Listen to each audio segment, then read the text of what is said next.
예, 한미 정상이 관세 및 안보 관련 주요 쟁점에 합의한 지 16일 만에 협상 결과물인 조인트 팩트시트가 최종 확정됐습니다. 이 대통령은 한미 팩트시트 합의 사실을 직접 발표해서 눈길을 끌었는데요. 구체적인 합의 내용, 김열수 한국군사문제연구원 안보전략실장 그리고 허준영 서강대 경제학과 교수 두 분과 함께 자세히 짚어보겠습니다. 두 분 어서 오세요. 네, 안녕하세요. 어서 오십시오.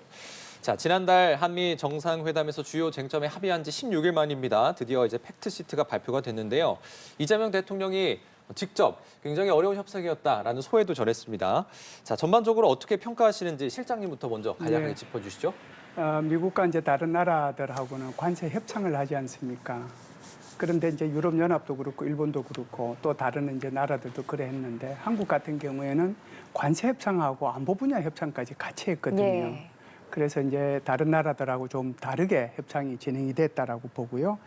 사실상 정상회담 같은 것을 할 경우에는 통상 공동성명들이 많이 발표가 되지 않습니까? 그래서 그 공동성명이 발표되는 과정을 보면 처음에 이제 실무자 회담을 하고 그다음에 이제 그 외교부 장관들끼리 회담을 하고 거기서 이제 문안들이 공동성명의 내용들은 이제 다 합의가 되는 거고요.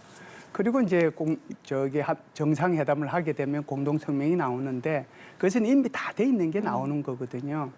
그런데 이제 이번 같은 경우에는 굉장히 서로가 요구하는 것이 많이 달랐죠. 미국은 미국대로, 한국은 한국대로. 관세 협상만 하는 것이 아니라 안보 분야까지 협상을 했으니까요. 그러다 보니까 시간이 오래 걸렸습니다. 중요한 것은요. 대통령께서도 말씀을 하셨지만 얼마나 오래 걸리느냐가 중요한 것이 아니고 얼마나 우리의 국익을 지키면서 이 합의를 해냈느냐가 중요한 거잖아요. 그래서 저는 후자의 방점을 둡니다. 우리의 국익을 지키면서 적절한 수준의 그런 합의가 이루어져서 팩트시트가 나왔다 이렇게 봅니다. 자, 교수님은 팩트시트 내용 좀 어떻게 보셨습니까? 그러니까 우선은 저번 저희 그 에이펙에 있었던 양국의 정상회담부터 얘기를 좀 해야 될 것 같은데요. 전형적으로 비대칭 협상이었죠. 비대칭 협상이 뭐냐? 사실 협상이라는 게 원래 우리가 뭘 주고 우리가 저쪽으로부터 뭘 받을지를 얘기하는 게 협상인데 비대칭 협상이라는 건 우리가 저쪽에 주기로 되어 있는데 얼마나 그 주는 것을 최소화하느냐라는 게 우리의 이제 그 협상의 성패였던 것 같거든요. 그런 측면에서 저번에 저희 에이펙 끝나고 나서 그래도 선방했다라는 얘기가 많았고 이번에 팩트 시트가 나온 걸 보면 그 선방한 것들이 그대로 크게 이견 없이 크게 변화 없이 담겨져 있다 정도의 얘기 드릴 수 있을 것 같고요. 뭐 한편으로는 사실 이 팩트 시트라고 하는 거는 양국이 정확한 세부 사항을 얘기한다기보다는 앞으로 어떻게 할지에 대한 개요와 방향성을 제시하는 법적 구속력이 없는 문서거든요. 향후에 MOU를 맺고 사인을 하고 그리고 미국의 대통령 행정명령이 나올 때까지 그리고 사실은 행정명령이 나온다고 하더라도 그 이후에 미국의 어떤 정치적인 내부적인 이유로 또 이런 것에 대해서 해석의 여지를 막 둘 가능성이 이제까지 미국 정부가 해왔던 방식이니까 그런 것들에 대해서 우리가 계속해서 큰 협상 하나 끝냈다. 이젠 작은 협상들이 여러 개 남았을 것이다라는 생각하고 있습니다. 예, 두 분의 전반적인 평가 들어봤고요. 이제 하나하나 짚어보도록 하겠습니다. 군사안보 분야 실장님께 그리고 경제 분야 교수님께 각각 질문 드리도록 하겠습니다. 먼저 최대 관심, 핵추진 잠수함에 관한 합의였는데요. 미국이 한국의 핵추진 잠수함에 연료 조달에 협력하기로 최종적으로 합의를 했습니다. 또 민간 우라늄 농축과 재처리에 대해서도 지지한다라는 입장을 밝혔는데 일단 핵추진 잠수함 추진에 가장 큰 과제가 해결됐다 이렇게 평가할 수 있을까요? 예, 지금은 이제 이게 방송 들으시는 분들께서 아마 조금 헷갈릴 수가 있기 때문에 두 개를 제가 분리해서 말씀을 드리겠습니다. 하나는 이제 원자력 협정과 관련된 문제고요. 하나는 원자력 추진 잠수함과 관련된 문제거든요. 그래서 먼저 이제 원자력 협정과 개정과 관련된 문제를 먼저 말씀을 드리면은 핵 농축하고 재처리 문제가 바로 이제 원자력 협정과 개정과 관련된 문제예요. 한국은 이제 미국하고 달라서 20% 이하의 우라늄 농축을 하더라도 이건 미국의 허락을 받아야 됩니다.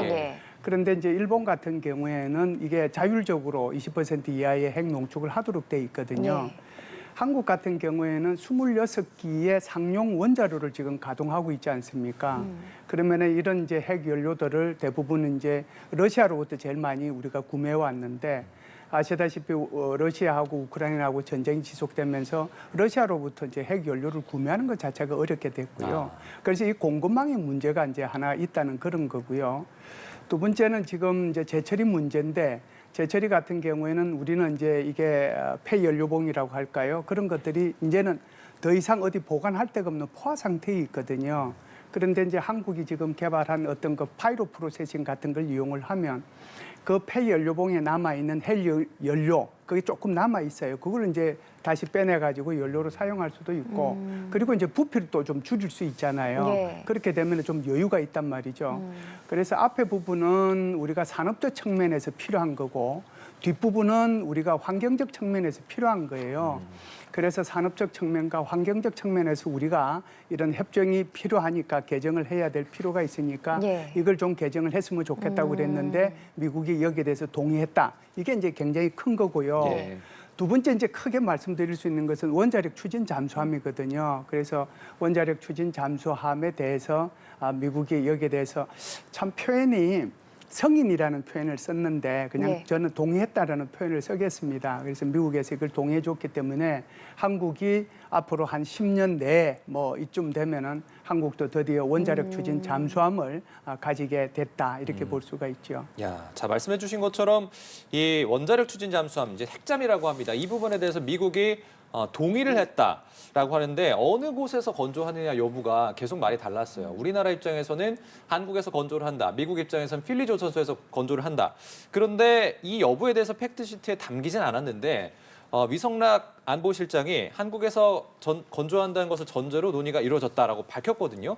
이게 나중에 뭐 바뀔 가능성이나 또 쟁점이 될 가능성이 있습니까? 이 부분은 이제 경주 에이펙 때 한미 정상회담으로 다시 돌아가야 되는데요. 그때 이제 우리 대통령이 모두 발언해서 이렇게 얘기를 했습니다. 오해의 소지가 좀 있는 것 같은데 미국에서 이런 원자력 추진 잠수함에 필요한 그 연료만 제공해주면 우리 기술로 재래식 무기를 탑재한 그런 잠수함을 만들었으면 좋겠다. 그 얘기를 했거든요. 네. 그러면은 이제 우리 기술이라고 하는 것이 중요한 거예요. 그러면은 우리가 한 달 전에 3,600톤급 장영실함 잠수함을 진수했거든요. 네. 그러니까 그 정도면 우리가 이제 앞으로 원자력 추진 잠수함을 만들더라도 한 5,000톤급 정도를 아마 만들어야 될 겁니다. 그러면은 5,000톤급 정도를 만들 수 있는 설계 능력을 대한민국이 가지고 있다라는 것을 예. 얘기하는 거고요. 또 그것을 건조할 수 있는 능력도 있다라는 것을 의미합니다. 중요한 것은 이런 거겠죠. 그리고 원자력 추진 잠수함이니까 원자력 추진 기관이 들어가야 되잖아요. 예. 소위 말하는 소형 원자로거든요. 예. 한국이 그 소형 원자로를 만들 수 있는 기술도 지난 30년 동안에 엄청나게 축적을 했습니다. 그래서 한국은 이 세 가지를 다 가지고 있으니 없는 것은 핵연료다. 그러니까 원자력 추진에 필요한 20% 정도의 그 농축 우라늄이나 또는 90% 정도의 농축 우라늄이 필요하니 그것만 달라고 얘기한 거예요. 여기서 조금 더 덧붙이면 20%의 농축 우라늄은 주로 프랑스에서 운용하는 핵 추진 잠수함, 소위 말해서 원자력 추진 잠수함에 쓰이는 거고요. 90%라고 하는 것은 그것은 미국이나 뭐 중국이나 러시아에서 사용하는 겁니다. 그래서 90%를 사용하면은 이론상으로는 죽을 때까지 한번 입수하면은 바깥으로 안 나와도 돼요. 그렇군요. 그런데 이제 20%를 쓰면 한 10년에 한 번 정도는 나와서 이것을 다시 이제 갈구해야 되거든요. 그런 문제가 있어서 하여간 우리한테 달라고 한 것은 연료만 달라고 한 거예요. 핵연료만. 그러니까 만들기는 어디서 만들어요? 대한민국에서 우리의 설계 능력, 우리의 건조 능력, 우리의 소형 원자로 만들 수 있는 능력 이거 다 갖고 있으니 필요한 것은 핵연료만 달라고 한 거니까 네. 건조는 이제 자동적으로 위성락 실장이 얘기한 것처럼 예. 한국에서 만드는 것을 전제했기 때문에 여기서 더 이상 뭐 얘기할 필요는 없다 이런 식인데요. 지금 이제 질문하신 것처럼 필리 조선소를 이제 트럼프 대통령이 얘기했잖아요. 예. 그 부분은 제가 볼 때는 상당히 양해가 좀 되지 않았는가 이렇게 봅니다. 야, 알겠습니다.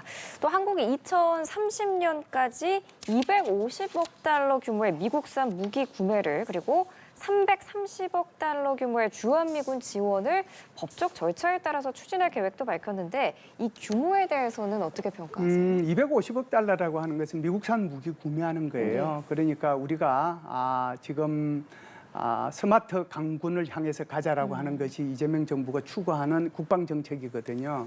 그러면은 스마트 강군을 가려고 하면 우리가 이제 필요로 하는 하늘에서의 무기, 바다에서의 무기, 땅에서의 무기가 필요하잖아요. 그 첨단 무기 체계가 필요한데 그 첨단 무기 체계를 향후 5년 동안에 250억 달러 이렇게 사겠다라고 하는 거고요. 그 뒤에가 이제 330억 달러 이게 예. 아마 좀 이게 무슨 말인가 이렇게 걱정을 할 텐데 예. 330억 달러 규모의 주한미군 지원을 법적 절차에 따라 추진할 계획이다 예. 이렇게 얘기하잖아요. 이것은 이거 그러면 방위비 분담금이 올라가느냐 이렇게 생각하실 수도 있는데 방위비 분담금은 안 올라갑니다. 방위비 분담금은 이미 협상이 끝난 상태고요. 별개군요. 내년부터 1조 5천억 정도의 방위비 분담금을 분담하기 시작해서 2030년까지 매년 소비자 물가 지수를 포함해가지고 여기에 조금씩 더 정액해 주기로 이거는 일단 합의가 끝난 거예요. 예. 그런데 갑자기 왜 330억 달러가 나왔느냐? 이게 바로 주한미군에 들어가는 직간접 비용인데요. 예. 예를 들어서 지금 뭐 캠프 험펄이 또 다른 여러 가지 기지들 있지 않습니까? 그 기지들 주한미군들이 전부 다 공짜로 쓰잖아요. 예, 예. 그 비용, 유지 비용. 그렇죠. 그 비용 그리고 이제 세금 감면하는 거 하다못해 차량 이렇게 통행할 때도 다 그거 공짜로 하거든요. 예. 그리고 이제 전기세 이런 것들도 다 공짜란 말이에요. 그러니까 이런 간접세를 다 합하면 이게 10년 동안에 한 330억 불 정도 된다라고 하는 거예요. 트럼프 대통령이 워낙 한국에 대해서 이게 방위비 분담금을 많이 내라고 그러니까 예. 우리가 이제 우리 스스로가 간접 비용을 이렇게 대면 그 돈이 한 10년 동안에 330억 달러가 될 거다. 그래서 이렇게 딱 표현을 한 거예요. 주한미군 지원을 법적 절차에 따라. 이거는 대한민국의 법이 그렇게 돼 있으니까 그 간접 비용을 우리가 대주는 거다. 그 얘기니까 이게 방위비 분담금하고 혼돈해서도 안 되고요. 이것이 우리 국방비에 또는 우리 세금의 부담으로 다가오느냐. 그것도 아니니까 이 부분은 걱정을 안 하셔도 될 것 같습니다. 예, 알겠습니다. 교수님, 그리고 한국이 국방비를 GDP의 3.5%까지 확대하기로 했는데 이런 국방비 지출 확대가 우리 경제에도 큰 영향을 미칠 것 같거든요. GDP의 3.5% 규모 어느 정도인 건가요? 그러니까 우리나라 1년 GDP가 2,500조가 좀 넘거든요. 그러니까 GDP의 1%라고 하면 한 26조 정도 된다고 생각을 하시면 됩니다. 현재 그러면 국방비 지출이 GDP의 몇 퍼센트냐? 2.3% 약간 넘습니다. 요거를 2035년까지 3.5%까지 늘리겠다라는 건데요. 예. 저희가 1년에 우리나라 뭐 경상 GDP가 한 3.4%씩 성장한다고 가정하면 국방비를 매년 한 7.7%씩 늘리면 달성 가능한 숫자이긴 합니다. 근데 문제는 뭐냐 하면 제가 그 다른 나라 숫자들을 좀 보니까 복지국가형 정부 지출 모델을 갖고 있는 국가 중에 2% GDP 대비 2% 넘는 국방비 지출을 하는 국가가 별로 없더라고요. 예를 들어서 프랑스랑 영국 같은 나라가 예외적이고요. 예. 나머지 국가들은 저희가 보통 생각하는 좀 복지국가의 모델을 갖고 있는 나라들은 국방비 지출이 대충 1%대이거나 0%대더라고요. 우리나라 같은 경우는 뭐 여기 실장님 잘 아시겠지만 사실 분단이라는 이슈도 있고 국방비가 많이 들어갈 수밖에 없는 요소가 분명히 있습니다. 예. 그럼에도 불구하고 우리나라에서 벌어지고 있는 또 하나의 현상 중에 아주 중요한 것은 고령화가 굉장히 빨리 진행되고 있다. 관련된 의무 지출이 앞으로 엄청나게 빨리 증가할 것 같다. 예를 들어 숫자 너무 많이 말씀드려서 죄송한데 2020년 이후에 저희가 1년간 한 의무 지출이 한 8%씩 늘고 있거든요, 지금. 네. 그렇게 봤을 때는 향후에 우리가 의무 지출 소요로 나가는 지출들이 아마 엄청나게 많을 겁니다.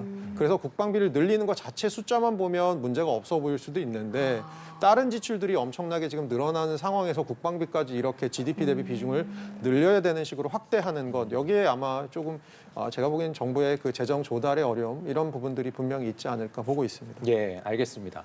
자, 통상 합의 내용도 자세히 한번 짚어보겠습니다. 팩트시트에 외환 시장 안정이 별도 항목으로 좀 들어갔는데요.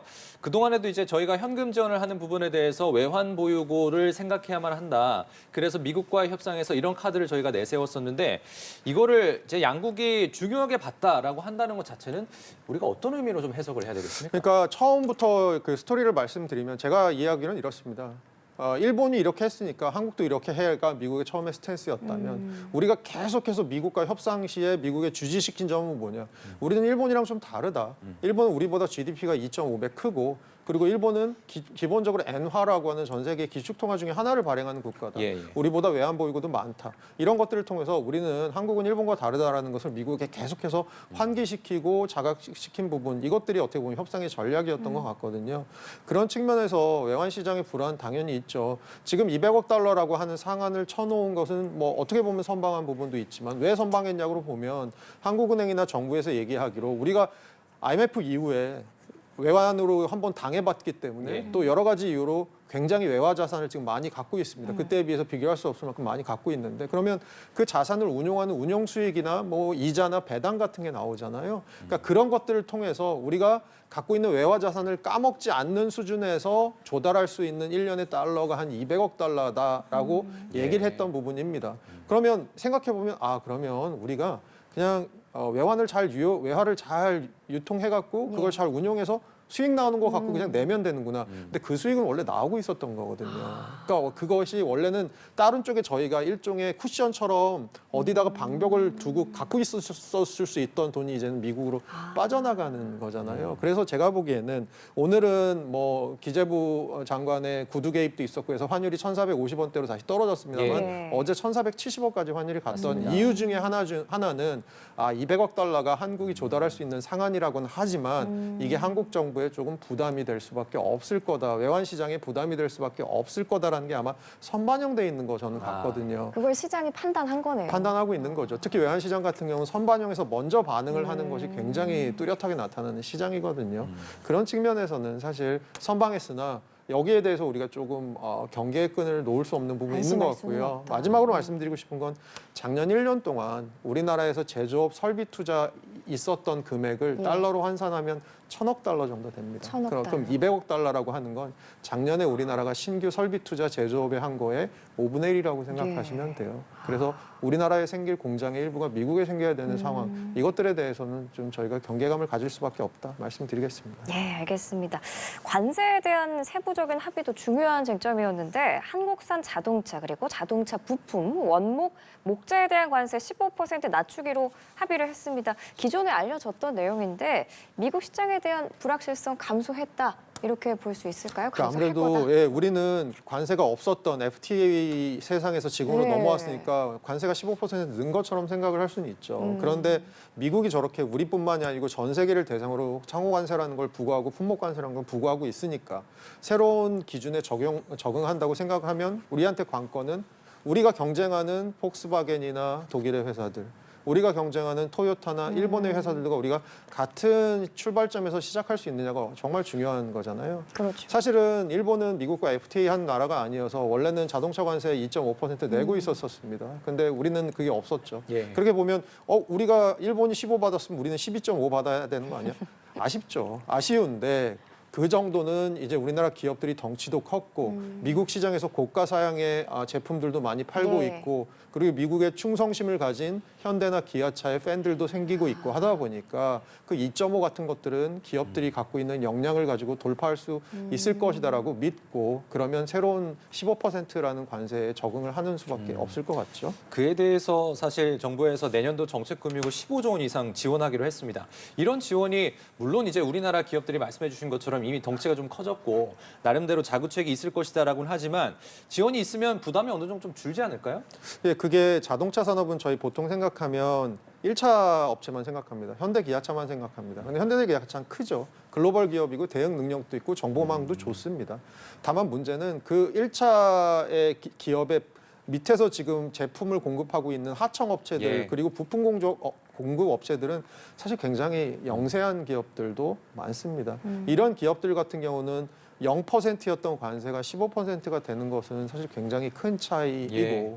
그중에 좀 덩치가 큰 기업들은 그 관세를 맞지 않기 위해서 뭐 생산 기지를 이전할 수도 있지만 덩치가 작은 기업들은 사실 그게 배보다 배꼽이 클 확률이 더 크거든요. 예. 그런 측면에서는 정책금융 같은 것들을 통해서 1차 업체들을 지원하는 현대기아차 같은 업체를 지원하는 것도 중요하지만 현대기아차를 통해서 파악함으로써 그 업체의 부품을 납품하는 상대적으로 열악하고 작은 기업들에 대한 정책금융들, 저는 그 부분이 어떻게 보면 더 중요한 부분이 아닌가. 그게 우리의 자동차 생태계를 지키는 또 하나의 굉장히 중요한 방법 아닌가 보고 있습니다. 예, 또 지난달 한미 정상회담 이후에 농업시장 개방 여부를 두고 한미 간에 살짝 다른 목소리가 나오면서 혼란도 있었는데 오늘 정책실장에 따르면 쌀과 쇠고기 등의 분야에서 추가 개방은 없다라는 점을 명확히 했거든요. 그럼에도 불구하고 좀 남은 불씨는 없을까 걱정이 되기도 하는데 어떻게 들으셨어요? 남은 불씨에 대해서 제가 말씀을 드리면요. 오기 전에 우리나라에서 발표한 팩트시트와 미국 백악관에서 발표한 팩트시트를 제가 둘 다 비교해봤습니다. 예. 농업 분야 얘기는 말씀드릴게요. 우리나라는 말씀 앵커께서 해주신 대로 농업 부분에 대한 추가 시장 개방은 담지 않았다라고 팩트시트에 여기 얘기를 하고 있고요. 미국은 뭐라고 얘기했는지 제가 읽어드릴게요. 번역한 겁니다.